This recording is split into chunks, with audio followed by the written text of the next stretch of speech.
You're tuning into Black and White Sports on YouTube. The no-holds-barred truth on sports. The main event starts.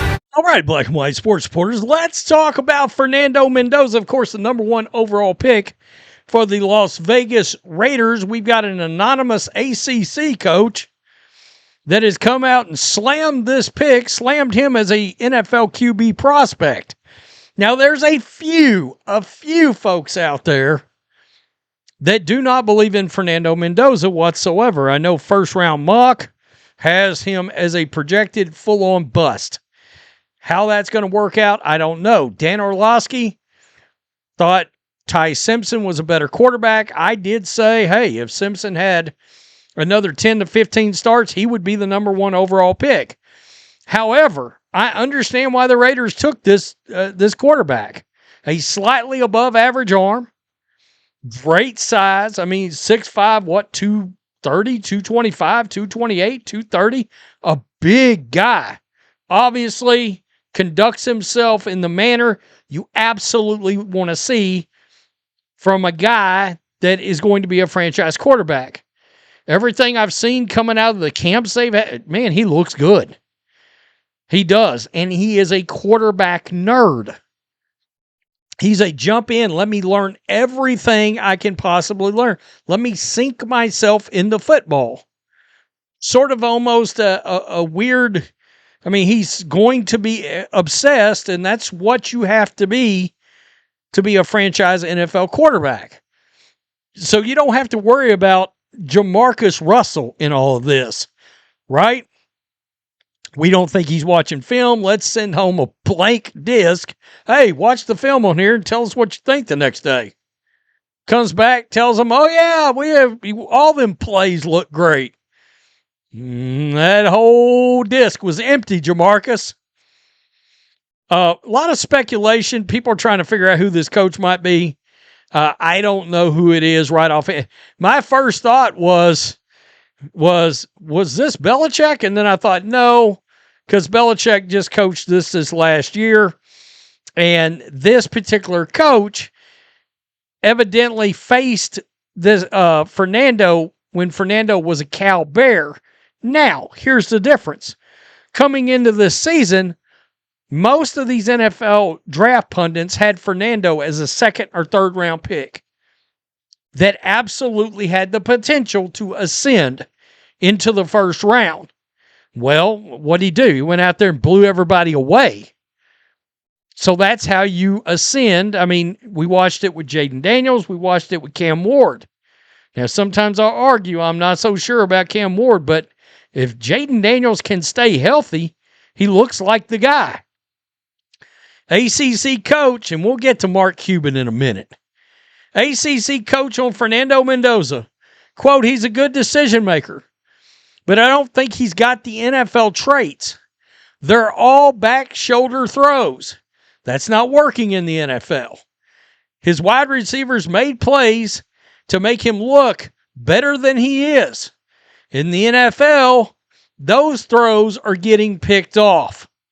And by the way, this coach said all this anonymously. No surprise. No surprise. Probably doesn't want this to hurt him in recruiting, etc. Right? But still, nonetheless, this is somebody that supposedly his team played Fernando.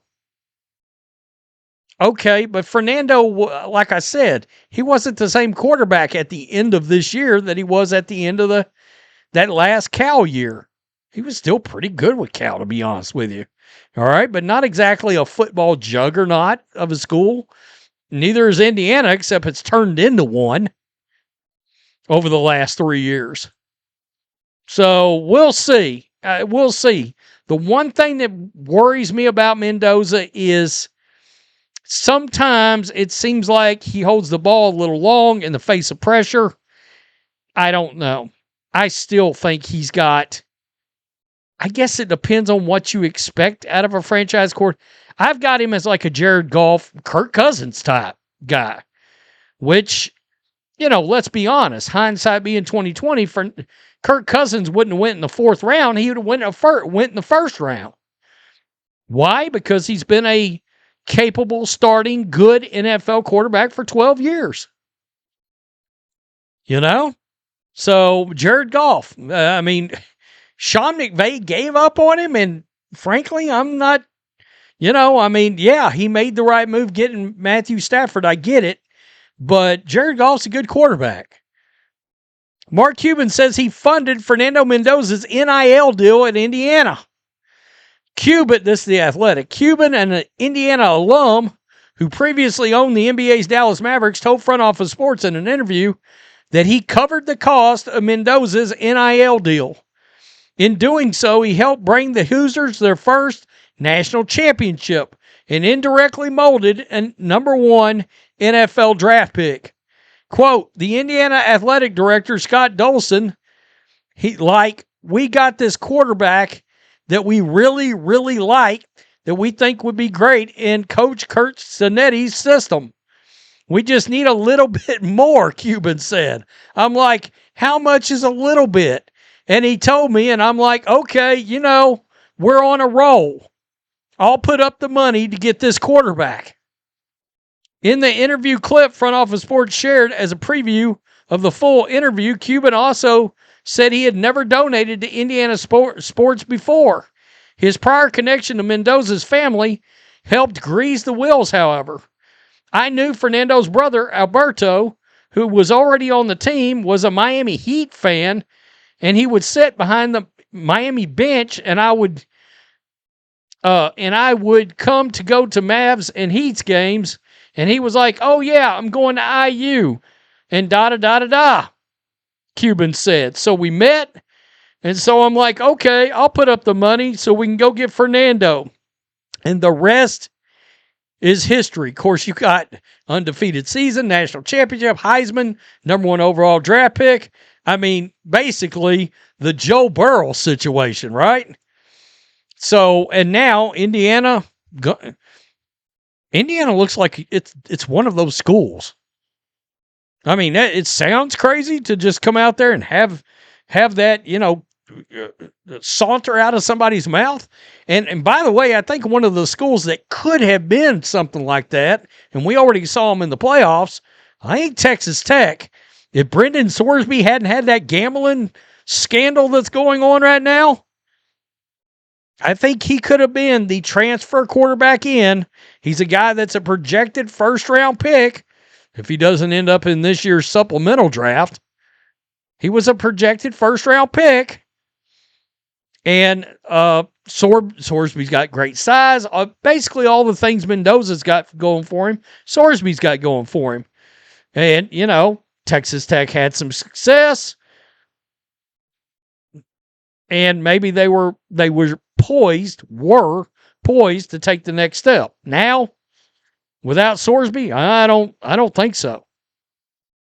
But you get my point. Indiana's going to be a program to deal with for a while. NIL, it leveled some playing fields and elevated some programs that's got some big-time donors. Tell me what you think. Peace. I'm out. Till next time. Thanks for watching the show. Be sure to like, comment, and subscribe. Be sure to tune in next time on Black and White Sports.